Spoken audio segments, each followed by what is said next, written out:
Welcome to the MS-Perspektive podcast, Perspective with a K as I'm German. I'm Nele von Horsten, MS patient, patient advocate and author. I'm bringing you interviews, inspiration and information about living with multiple sclerosis and show you ways how you can positively influence the disease and make the best out of your diagnosis. On ms-perspektive.com you will find the show notes, 11 free tips as a PDF and lots of other information. And now the show begins. Thanks for tuning in again and welcome to episode number 118, Train Your Brain, How the Brain Health Challenge Empowers People with MS. And now the interview begins. Hello, Sanja. It's such a pleasure to welcome you again on the podcast and talk about brain health. Yes, thank you. Thank you, Nelly. And I would like really to express my sincere gratitude for this opportunity again. And it's really, really an honor. And especially to talk about this very important issue. Absolutely, it is for people with MS. And just for the people who want to have a look at the other episode, want to hear it, it was number 81, and it was about navigating treatment and support for MS, NMOSD, and MOGAD in Montenegro.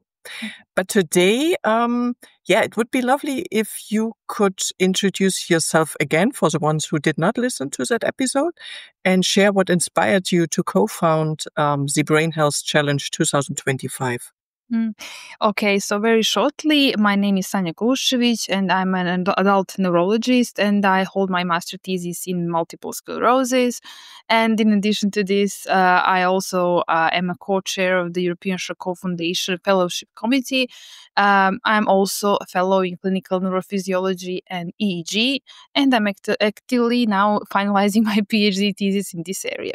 I'm also very proud to be an ambassador of the Sumero Foundation for the NMOSD and MOGAD, and I'm also EAN ambassador for neurology and brain health for 2024. In 2024, actually, the University of Bern was launched the first certificate of advanced studies in brain health, pioneering a comprehensive approach to this really critical field. This innovative program originated from the Swiss Brain Health Plan, which is actually the Europe's foremost initiative of brain health, and it was established in 2023 by Professor Claudio Bassetti. And one of the key pillars of this initiative was, of course, education, and that led to the development of Certificate of Advanced Study. So within this framework, a very diverse group of very, very motivated participants from different professional backgrounds. So we have neurologists, psychotherapists, pediatricians, and digital health professionals. We all came together with the one unique shared objective to translate the principles of brain health from academic settings into practical application in the real world context. So this Brain Health Challenge 2025, this our initiative, represents the first social media campaign of this kind, which is actually aimed primarily at raising awareness about brain health. It is also uniquely designed to engage wide audience through our distinctive symbol, which is a helmet, which represents literally and metaphorically brain protection. And of course, it is also one of our objectives to foster a relatable and positive peer-influenced approach to promote brain health behaviors that surround brain health. The objective was actually to create very relatable, positive approach to promote healthy behaviors. Very good, yes. And I was just going by bike to the kindergarten this morning, and of course with my brain protected by the helmet. Great. You could post some pictures on our social media and tell us how you what you do for your brain health. This is very, very important. I mean, it seems very simple and nothing special, but there is actually a really serious science behind this very simple task that we can do and should do every day that really benefit our brain.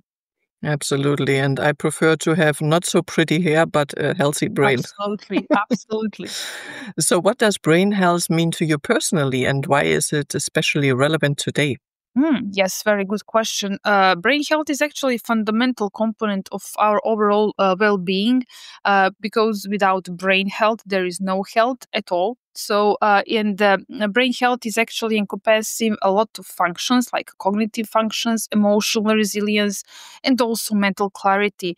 It signifies actually our capacity to think, to memorize, to effectively respond to everyday challenges. And my recent experience have heightened my awareness of the intricate relationship between mental and emotional states as well as physical health. So, in essence, brain health is actually a fundamental aspect of our daily existence, and brain health empowers not only me but all of us to pursue our personal, professional goals, to foster meaningful relationships, and to navigate life with a sense of purpose and resilience. So, understanding and prioritizing most of all brain health is really integral to optimizing overall quality of life. Why is brain health especially relevant today? I mean, we all witness that in today's very fast paced and overwhelming world, our brain health becomes increasingly relevant, and not just as this scientific concept. With the rise of digital distractions, we are all on social media, using phones, using laptops. Absolutely chronic stress and ongoing challenges that are posed by global events. This is all telling us that optimal brain health is more actually relevant than ever. The demands of modern life can easily lead to cognitive overload, anxiety, emotional fatigue, and I often find myself constantly bombarded with informations. But there are also situations such as loss of loved ones that I recently experienced, and some other significant life changes that, by definition, come sudden. So this all underscores the need to prioritize that support of mental well-being and as well as emotional well-being. So prioritizing brain health enables us to process emotions more effectively, to foster meaningful relationships, to cultivate always positive outlooks, and especially when we navigate personal challenges. So, brain health is just not, for me personally, not just a clinical concept that I read in books and I read in research. It directly influences my quality of life and the ability to thrive in increasingly complex and demanding environments. So, by actively focusing on optimization of brain health, I'm really trying to create a sense of balance and well-being that will enhance my professional and personal pursuits. So each and every one of us should really, first of all, understand what the brain health means for us, and then to prioritize it, so it can become an integral part of our everyday life. We do not think about our brain health and how complicated it is, because we do a lot of things uh, automatically, and we do not really think who is behind that, but our brain does it also. We really, especially today, we have to think about brain health.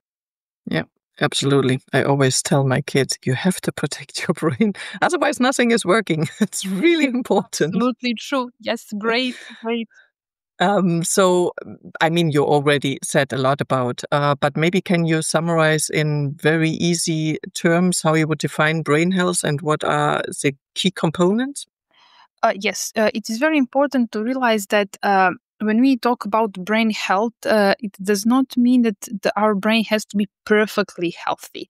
So, brain health refers to optimal functioning of the brain that allows us, as I said, to think, to feel, to learn, to interact. But also, brain health means that we are using our brain. For example, my husband has MS, my parents have diabetes, and that all affects the brain. But brain health means that we can use or even train our brain how to use all of his components efficiently. So the key is not only about living healthy life, which means healthy brain, but also using its capacities. Brain health encompasses various domains. It includes cognitive, sensory, social emotional health, behavioral function, motor function, and as I said, it is essential for our everyday living. So, brain health is not just the absence of the disease. That is what I really would like to emphasize. It is about our overall well being, adaptability, and our ability to thrive in different environments. So, we talk about cognitive health, meaning that we have an ability to think clearly, to learn, to remember, and to solve problems efficiently. When we talk about sensory function, it is our brain's capacity to process all the information we get on daily basis, every second actually, with our senses such as sight, such as hearing, touch, taste, and so on.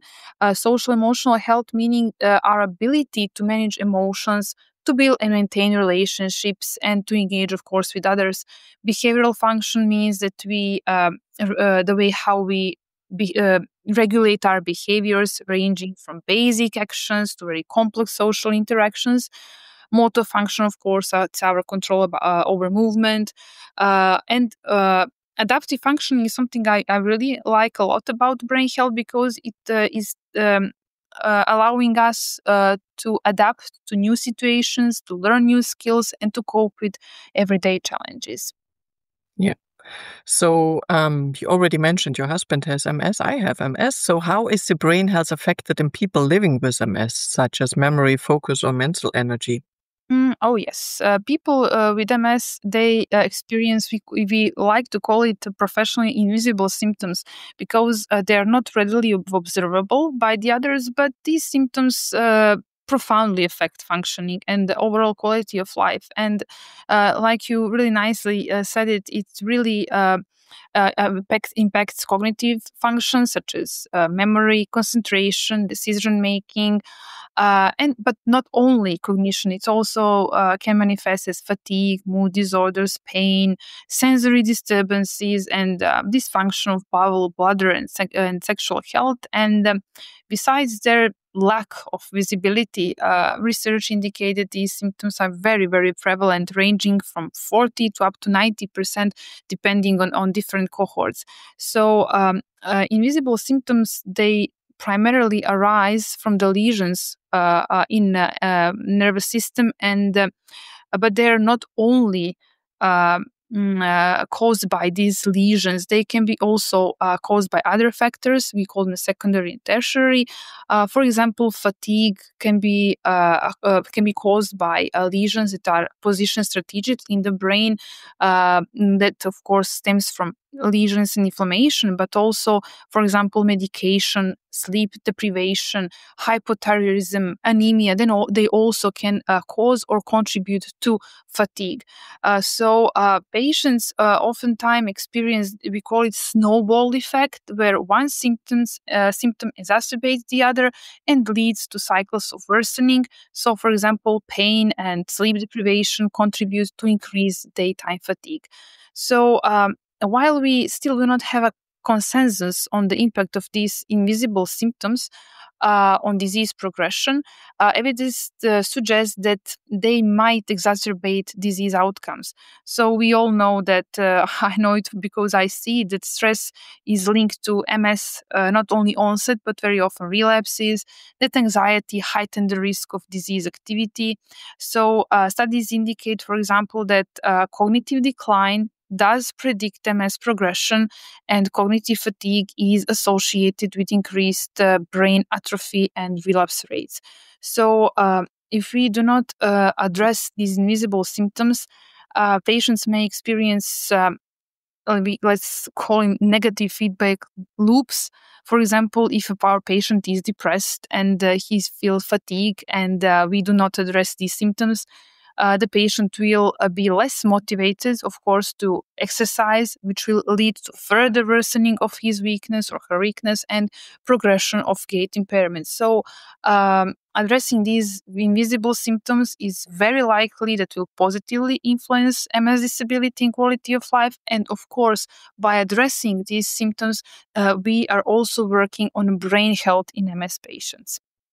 Yes, and now you talked about the negative impacts and spiral that can go down, but let's talk about the positive effect. Is it true Absolutely. that some cognitive functions can be trained or even regained despite MS?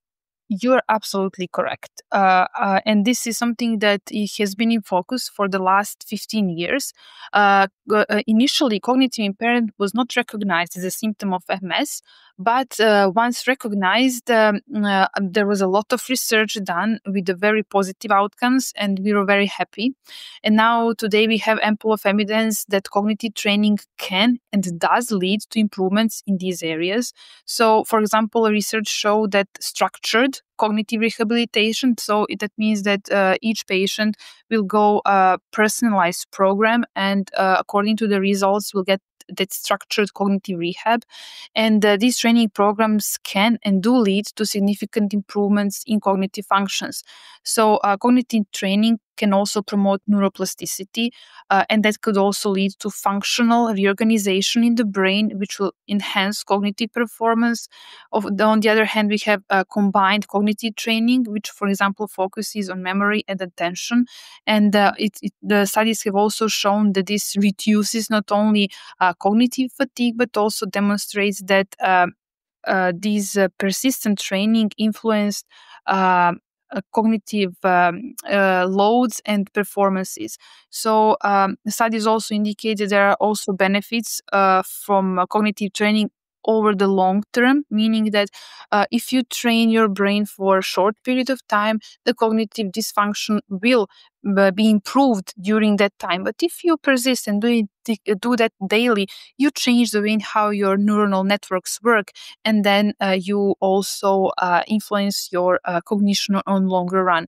Neuroimaging studies also supported the idea that cognitive training leads to observable changes in brain activity and structure, especially in the regions that were trained during these tailored programs. So, all of these findings really underscore that cognitive impairments can and are mitigated through these cognitive trainings, and which not only improve the specific cognitive capabilities, but also fosters brain adaptation to enhance overall cognitive health. Fantastic. These are good news. Very And I good. always tell the people, exercise, exercise, exercise, Absolutely. the body and the brain, of course, Yes. both. So let's talk a little bit more in detail about the Brain Health Challenge. What are the goals of the Brain Health Challenge 2025 and who can participate? Yes, the central visual motive of our brain health challenge is wearing a headgear that, as I said, serves both as a literal and metaphorical representation of our brain protection, rendering the concept of brain health both tangible and easily shareable. So, everyone actually can participate in this brain health challenge, and everybody is invited to participate in our challenge. We particularly encourage individuals with chronic diseases to take part because prioritizing brain health is, especially in this category, of utmost importance. And one of our goals is actually to raise awareness because when you meet with people who are not in the medical field, they actually have never heard of brain health. They don't know how brain health works, what actually brain health is. So, first of all, we want to raise awareness, and what we also want to do is to reduce initially and hopefully to eliminate the stigma that is associated with brain health disorders. So, first of all, raising awareness and then reducing the stigma, because we all have the brain, we all have to take care of our brain health, and making it a stigmatized disorder is highly disappointed in 21st century. Yeah, absolutely. And maybe with a chronic illness, training the brain, you can you can at one point in let's say 20 years time, maybe look better than somebody who was never taken care and had no Yes, disease at all. absolutely. And It's all the possible. studies, yes, all the studies show that if you don't train your brain, we always joke and we say, you use it or lose it. If you, there were studies that were actually comparing people who did not finish more than elementary school compared to people who finished secondary school or university, and only the studying, the only activity that was actually different among these cohorts showed very, very different results. So, training your brain is just like training your muscle, but that brain muscle will complement you in many, many ways. Yeah. So how does the challenge empower individuals to take action for their brain health? Mhm. First, I would like to say about what I actually forgot to say about the challenge is how actually the challenge looks like. Yeah, please. What we actually are looking for. All participants should create a short video ranging from 10 seconds to 60 seconds or to make a photo while wearing helmet or any other headgear. And each entry should be accompanied by a personal narrative about why brain health is important to that person and what are they doing to enhance brain health. And of course, participants can upload their video or photo to our social media or other, or they can upload it on our website. And after they do that, they can tag or nominate three other people, so that will promote viral engagement within the campaign. So far, we really have a really good outcome. We have more than 100 participants from more than 20 countries across 5 continents. 700,000 plus people reached through our social media, and 90,000 plus video views. And all of this with 25 partner organizations from 10 countries. So this is something we would really like to see virally globally, because as I said, raising awareness and protect the the only organ who is serving us for life is actually our primary goal. So how do we empower individuals? Through education, through community engagement, through personal responsibility, because every and each of us can do some small steps that will be highly beneficial for our brain. And ultimately, we are actually hoping that we will position brain health as a priority in everyday life. Fantastic. And congratulations already on the achievement. It's Oh, thank you. amazing. So what are some small manageable steps people with MS can take to support their brain health? There are a lot actually, and personally, I don't think it's hard to do it. For example, engaging in cognitive exercises, we have to challenge our brain daily. What is also very beneficial is to avoid the routine. So, lifelong learning is something that your brain really loves. So you can, I don't know, play Sudoku, play puzzles, chess, simple reading. These are all brain stimulating activities which improve cognitive flexibility. Absolutely, sleep optimization. It is a big problem in modern world. But for example, what our brain needs is deep. Restorative sleep, constant sleep schedule, and avoiding blue light prior to the sleep. So, no mobile phones prior to your sleep. It would be if it's possible, like 2 hours prior to sleeping, or at least 1 hour. Why do we focus on this deep restorative sleep? Because if we don't have deep restorative sleep, our brain cannot be cleaned. There has been recently an advancement in our brain function exploration, and we found a new system. It's called lymphatic system, and that is our brain's cleaning system. And that cleaning system is activated during this deep restorative sleep. So you can imagine, if we don't have this deep sleep, that the toxins, the waste that is produced during the day will not be cleared. And there are unfortunately some studies that propose that this is the reason why we get this dramatic rise in neurodegenerative disorders, especially in Alzheimer's dementia. Also, moving daily. It does not have to be any physically straining activity. Just walking, and exercises. There are several studies that did find the increase in brain volume, and also exercising will improve your muscles. That will improve the stability, the mood, the quality of life. So it's not just one thing doing only one brain function. It's a very good to have one good habit that will have multiple benefits for your brain and for your body entirely. Also, having a balanced diet, meaning consuming less processed food, more vegetables, whole grain, fruits, especially those who are rich in polyphenols, such as, for example, grapes or berries. Then taking sufficient amounts of vitamin D, omega-3 fatty acids, very important for your brain. Also, if we or if we are overweight, we should also get a caloric restriction, because if we are overweight, the inflammation will go up, which is not good for our brain. Also, social connections, extremely important, because staying socially active builds our cognitive reserves. So very important, especially for older people over the 65, to have their circle of friends and to have daily conversations. And also very important in our busy lives, we have to find at least 5 minutes. That's all it takes for mindfulness or meditation, because that will enhance mental clarity and emotional resilience. I think these are all small steps, very easily achievable, but very beneficial. Absolutely, yes. And I try to do, at least during the weekdays, a walk with my little one. Around about 40 minutes, 1 hour. And yes, listen to podcasts to get new things up in my brain. And my sleep was, at least, I have to say, my sleep was not good for the while when I was trying to finish my master thesis.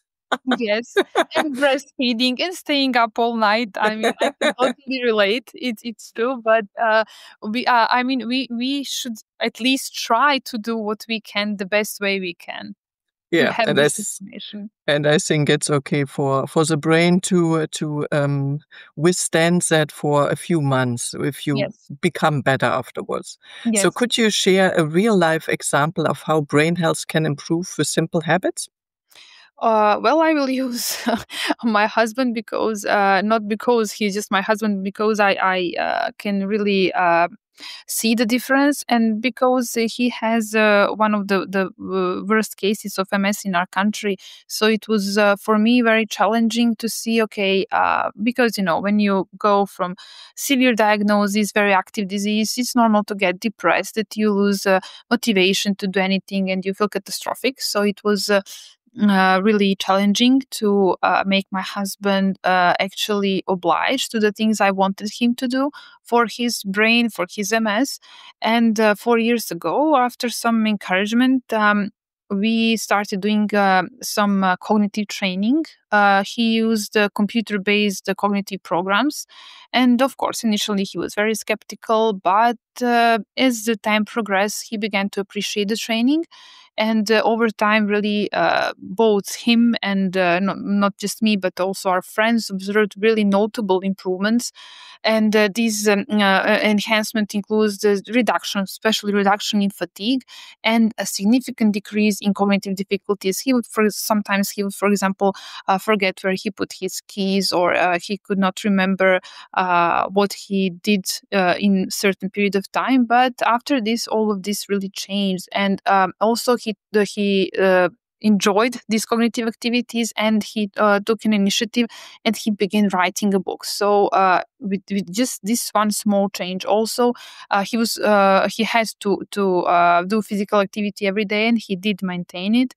And he also adopted healthier dietary habits, and all of this collectively, not only cognitive training, but exercise and healthier dietary habits, contributed to really meaningful positive changes in his overall well-being. So nothing dramatically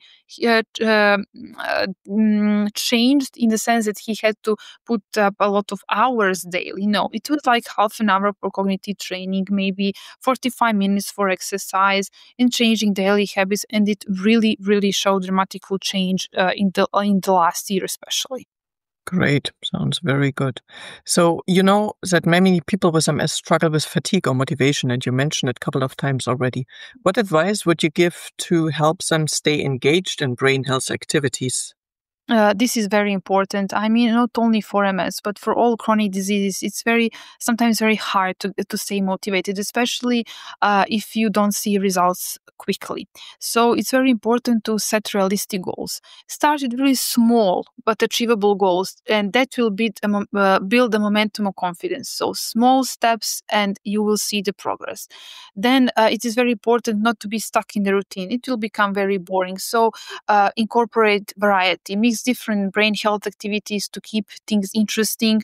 And what I found with my husband very important is to find enjoyable activities. So it has to be something that you will really enjoy. That it's not just like that feels like a core or something you have to do, but more like a fun engagement, especially if you have a friend or if you have also a patient who has MS who can maybe more deeply understand the problem. It's very helpful. And of course, to use reminders, to set the reminders or establish specific times for brain health activity to create routine and to create commitment. Yeah, makes totally sense. If you don't like ballet, you can try, I don't know, soccer or whatever. You Yeah, can try painting pictures, listening to music, or playing instrument, whatever you like. Just make it fun and enjoyable yeah, for your and brain. then you can stick with it. For some one skeptical about the impact of brain training, what would you say? Well, I mean, try it to see it. But on the other hand, I would really like to emphasize that immediate results are not evident at the beginning at all. But we really have a lot of data, a lot of research that consistently support the notion that cognitive exercises can and they do enhance cognitive functions over time. So many individuals report improvements such as better focus, better memory recall, reinforcing the benefit of consistent practice.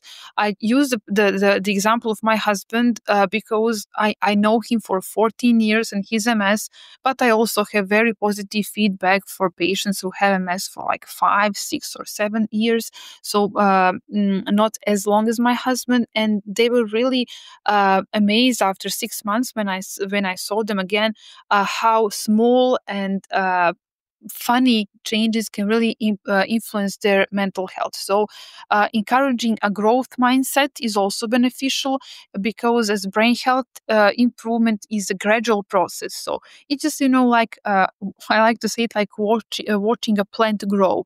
It's just you do it small things every day, water your plant, and in 1 year you will get a big plant. So that is also the thing or the parallel I use to explain to them whether physical activity or mental activity is very important. Very nice metaphor, yes. And if you out there want to have a look, there was a COGIC study which was very interesting with people who were really, um, let's say, in not such a nice condition, but with training and social interaction, they really improved. So Yes, it that is is helpful. absolutely true. Absolutely true. So that is why we always tell our patients to get engaged, to ask other patients because MS was 50 years ago, catastrophic disorder. Now it's not at all because every day we learn a lot. So now it is a disorder that it does affect your quality of life, but you can really adjust and you can have your brain healthy and live a very good life. So I wouldn't like to hear skepticism from patients why exercise. I mean, I had it from my husband, but once they see the results, that all changes. That really all changes. Yeah.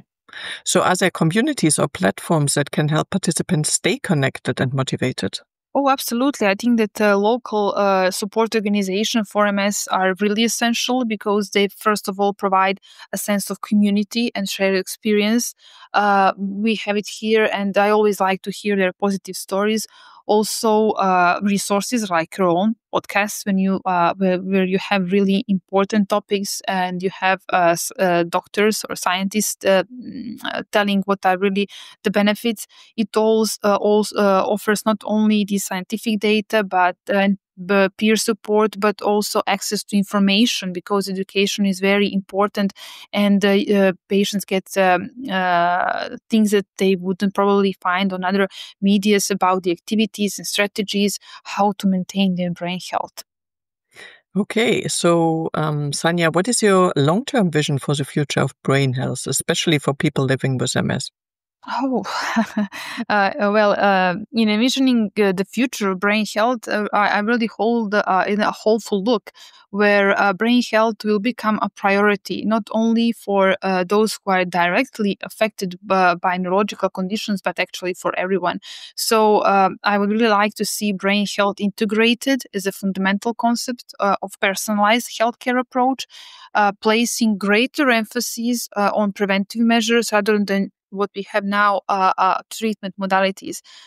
So I hope that when we in the future discuss about MS, we will shift from this reactive treatment strategies model to proactive prevention efforts.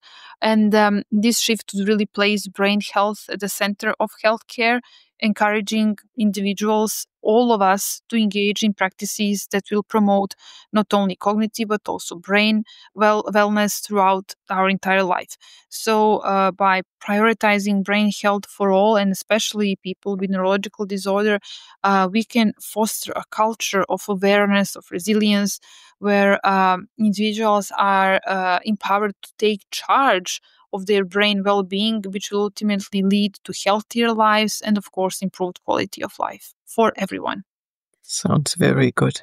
So, where can our listeners find more information and join the Brain Health Challenge 2025? Because I guess, and maybe the next years to come, they are now all interested and want to do so.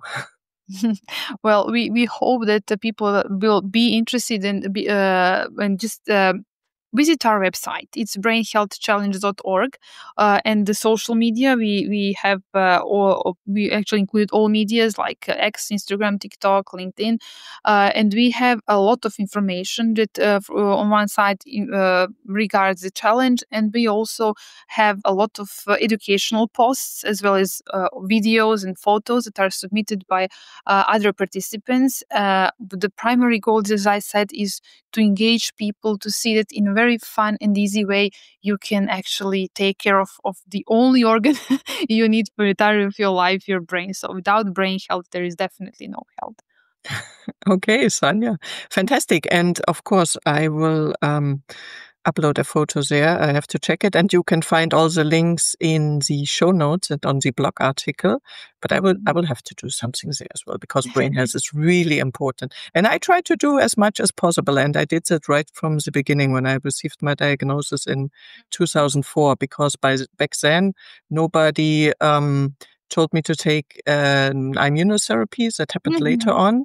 But I thought, okay, I will do everything I can to stay as healthy as possible. And that means taking care of my brain, train it and exercise and eat healthy. And of course, I don't overdo it, but I try to do my best in a way to enjoy life. And And that is um, all that is necessary. You don't have to do anything more. In everyday practice, I do see a variety of people. And what really bothers me the most is that, unfortunately, people start thinking about their brain health when they're at their lowest point. And that is why it's very important to talk about brain health at the beginning, not when patients are depressed, fatigued, where they don't see the future. So if you start using all the things like you said, that will really keep your brain healthy for decades, not just months. So this is very important message. I have patients who are just like you, very positive, doing things the best way they can, and they're fantastic. If you see their MRIs, you would ask yourself quite often, oh my God, do they walk still? But they're very active, driving car, working. And on the other spectrum, you have patients who just, I don't know, they don't feel like their life has meaning anymore. And whatever you do, they just are so resilient. They don't want to change. And you see dramatic change. They have better MRIs. Their EDSS is much better, but they're actually worse. So when mm, you see these two things, you really see how positive thinking and positive attitudes toward your brain really, really have positive effect. Sounds good. Sanja, good luck with the challenge, and I hope to welcome you to another episode in the future at one point. Thank you. Thank you very much. Bye-bye. We're waiting for your videos or photos to show the world what you do for your brain health. Yes, I have already some ideas because I go to the library to get all the children's books and, of course, do the walking and eat vegetables and fruits, and there are lots of things. Perfect. Thank you very much. Bye-bye. Bye-bye. I hope you enjoyed the conversation and learned something new about brain health and are willing to engage in your own brain health. So please try it out, check out the website and be part of that challenge. And please remember, stay as active and positive as possible. And if you know somebody who might be interested in listening to the podcast, please recommend it to that person and please rate the podcast wherever you are listening to it so other people get to know that there is value in it. And if you have certain topics you want to be discussed, please let me know. So, see you next time. Bye. Thank you for listening today. I hope you found it helpful. You may also be interested in the previously published episodes and posts, which you can find at ms-perspektive.com/podcast. Perspective with a K. You can also get a free PDF with 11 tips for your positive impact on MS at ms-perspektive.com/newsletter. If you'd like to get in touch, you can reach me at nele@ms-perspektive.com or on social media. See you next time.